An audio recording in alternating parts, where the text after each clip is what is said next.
flooded cars and shops, windows shattered by water pressure, and other losses that have yet to be calculated are the result of heavy rain that hit the southern region of Portugal, Algarve, on December 4th.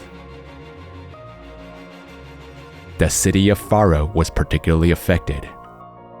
Damage due to heavy rains is not uncommon here.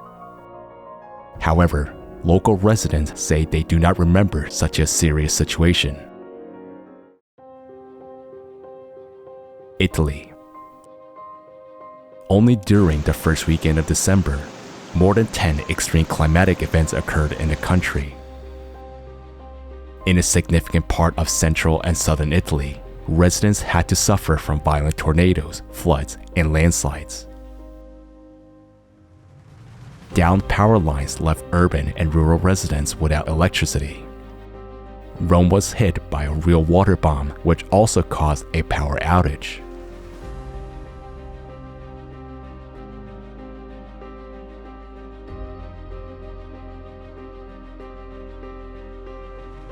And on December 5th in Spain, a storm hit the city of Marbella, which was accompanied by heavy rains and even a tornado.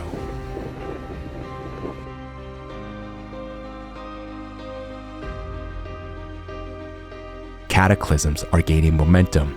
Their strength and number are increasing. Learn about the real way out of the climate crisis at the open international online forum, Global Crisis. Our survival is in unity.